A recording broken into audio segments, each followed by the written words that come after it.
Hello, this is Brian from Tavaran Games here with another update to Dungeon Maker. Now, I've made a lot of changes and updates to the game since my last video update, most of which are live on Steam for anyone who has the game. The first thing I did was redraw all of the artwork in the game that wasn't previously hand-drawn, so it looks a lot more consistent.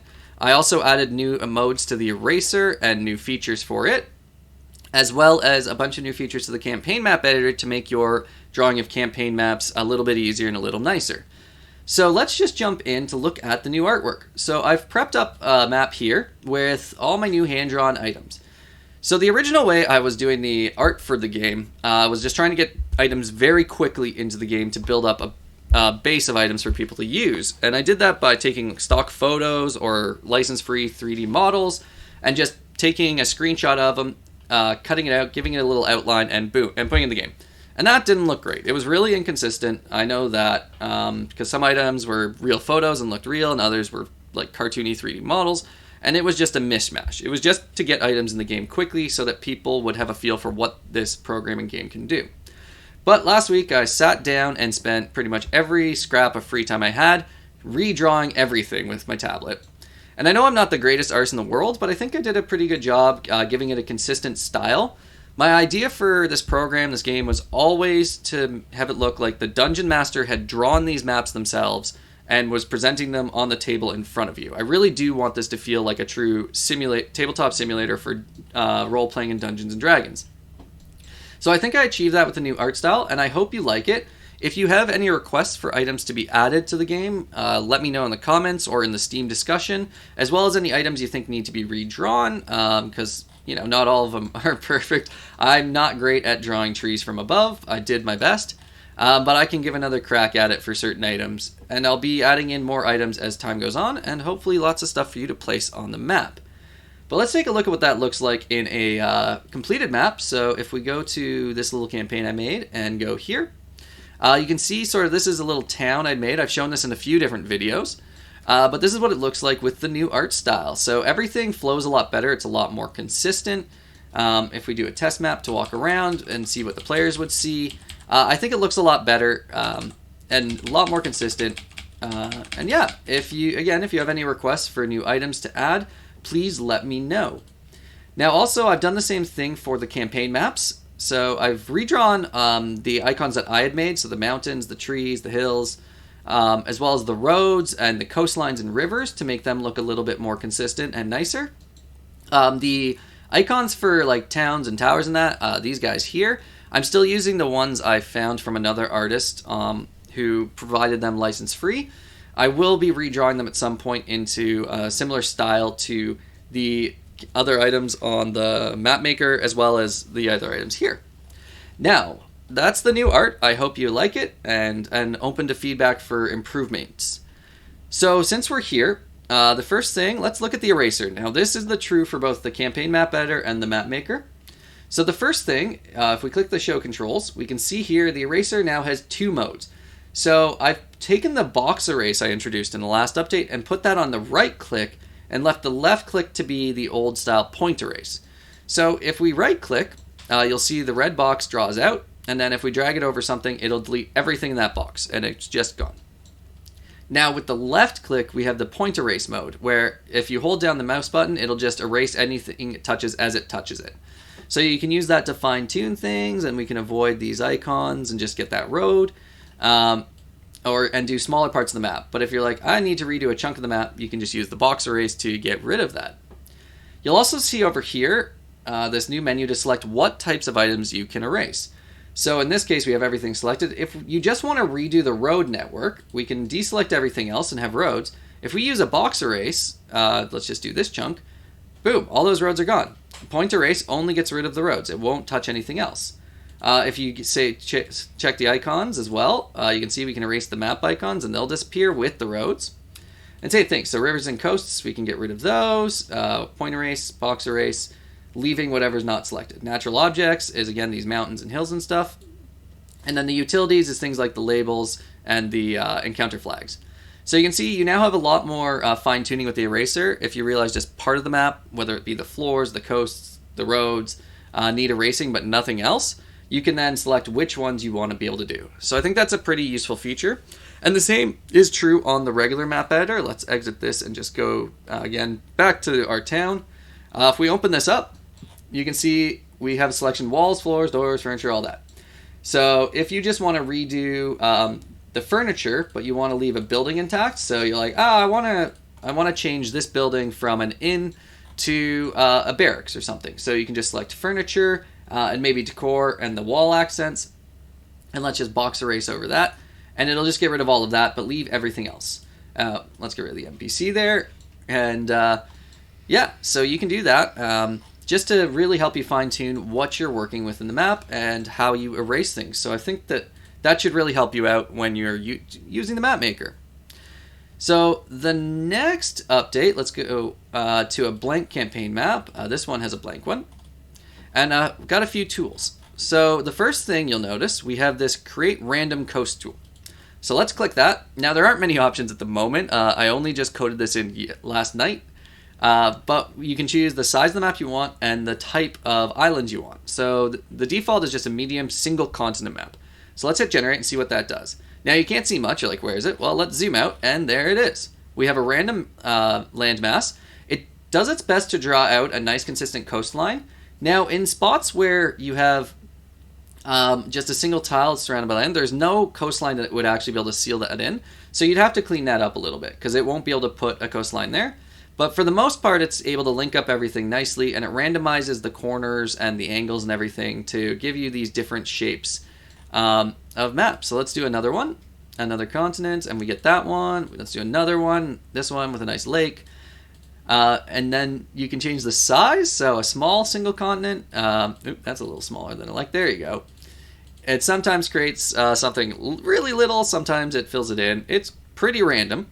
And then a large map we can generate, and you can see that's much bigger. And it'll do its best to just create an interesting shaped continent for you. Oh, we have an interesting little spot there. That should not have happened. But yeah, for the most part, it does a pretty good job drawing the coast. And this could be an easy way for you to sort of start your map and not have to worry about going through and drawing up the individual coasts as you go. Now, I've also added large islands mode. So let's go with a medium map again to make it go a bit faster. So this one tries to generate multiple large islands, and you'll sometimes get a few small ones too. But it does its best to just fill in the map with a bunch of separate islands with water between. So again, we can change the map size, generate a large map, and we get lots of big islands. And then we've got the small islands. So we can generate that, and it's going to try to generate smaller islands. Again, it's fairly random, but it does its best. So here, lots of really small islands on this one. And then you can go through and edit the coastlines to your liking and change it up. And on that note, I've got a new feature for coastlines, the Freeform Coast. So if we click that, it's going to try to draw a coastline between 2 points. Now, with a coastline, it's a little tricky because you have to figure out which side the open water is on. So the way I decided to do that is the direction you move your mouse. So if I start clicking here and I move left and up, it fills in the bottom, or sorry, right and up, the bottom right corner. If I go here and I go left and up, it decides the water's the left corner. If I start here and go down, it's the top corner, top left, and then top right. So you could draw something out, and that's a little wonky. So you kind of have to start your motion in the right direction to actually draw the coast the direction you want. I am messing up completely, making a mess of things here. But yeah, you can freeform draw the coast. Now, the way I actually like to use this is to start with water, put down a patch of water, use the box eraser to sort of create interesting shapes and create sort of a shape of a continent you want. We don't want single points, and just do your best to get something neat until you get something you think is interesting. And then to go into the Freeform Coast, and you just draw around, and it will just clean up that coastline, and it will actually draw in a coastline. It'll semi-randomize all the points between, whether it picks a pointy corner or a rounded corner is randomized. And you can do this. So this way you can very quickly get an interesting coast. And if you're like, oh, I don't like that, I want to make this little line a little more interesting, it'll do its best. It cannot do these single points because you need two coasts next to each other for it to fill in. So we just erase that. And yeah, you can work your way around and do some interesting stuff. And so this will make your coastline drawing a lot quicker. And and lets you make maps much faster, I would think. And then if you want to like very specific coastline, you can go in here and grab the specific coastline you want and replace a single one at your discretion. So that feature is all still in there. But let's just draw out this coast a bit, and there you go. So we quickly get an island, a continent we can work with. This isn't perfect, but you then could just work on the features, clean that up. Anytime, say you've got an old one that's a little messed up, like you draw a single line down here and one down here, it won't edit the previously placed ones. But if you just click on it, it will then clean it up. So again, and it's the same thing with like these islands. You can just fill this in and clean up and click the old ones to just clean things up. Once again, you have to have two water spaces in order for the lands to be correctly drawn, or otherwise it glitches. But yeah, you just click on the existing ones, clean it up, and you can make some really interesting coastlines. And on the easier placing, I've done something similar for the roads. So you can see we have the Freeform Roads tools now above that. I've also added in these cobblestone roads you can see down here. So let's select a Freeform Road tool. And now, let's say you want to draw a road network.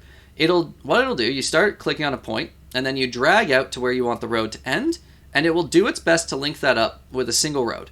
Now, sometimes you can see it doubles up, or sometimes there's a little bit of a gap. The way this is working is it's actually creating a grid of roads, and then drawing a line from the starting to end point, and keeping all the roads that line intersects with. And I've fiddled around with the colliders just to make sure you don't end up with a lot of doubling over. So it's not 100% perfect, but it does a pretty good job, and it's quick and computationally efficient.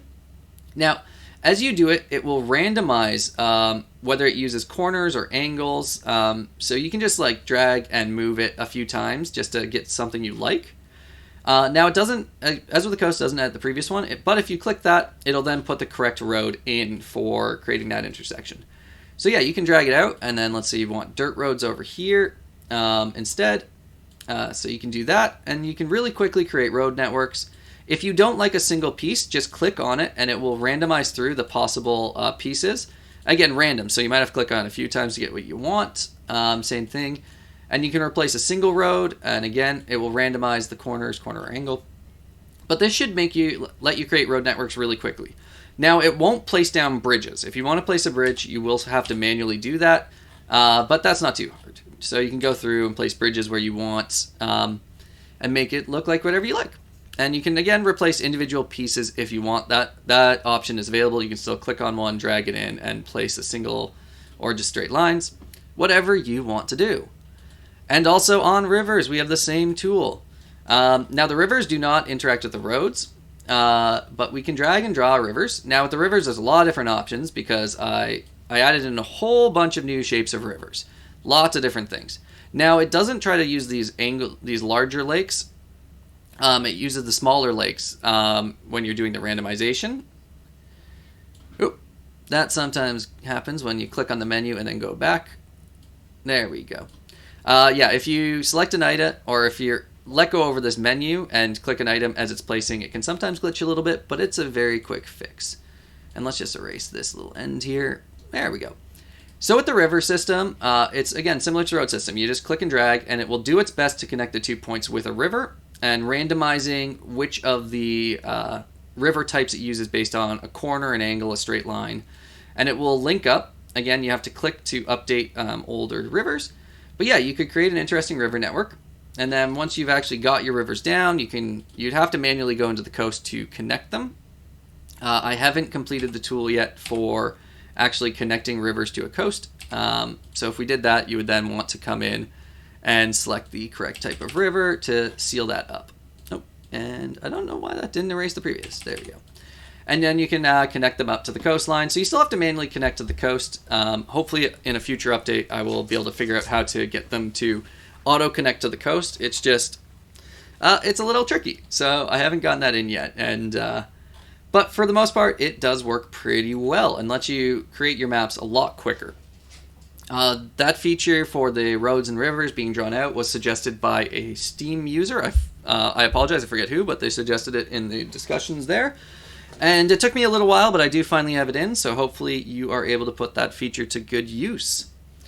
Alright, so that is the major updates done. So a couple minor updates. the first one to check out, we need to go, let's just random test, whatever. Oh, that's cool. So the generate random town, if we run that, what I've done there, just to update, is there no longer has to be a space between every building and the road. Now, sometimes they will, but other times they might go further out into the road or touch along it. And I found, we want random town, not random map. And I found that creates a lot more consistent buildings, and it's just a little bit more consistent in size. Sometimes you still, as you saw in that first randomization, you'll sometimes still get a random single line where it can't properly fit a building, but it tries. But this way, the buildings tend to be a little bit more consistent in their size by being able to just build a little closer into the roads. So that should help you out on the random town generator. I think that just improves it a little bit. And then the last change, if we're on here, that I'm going to talk about, is the Dungeon Master notes. So let's place a note on the map. Now, before I limited, or actually, let's place 2. Come here. There we go.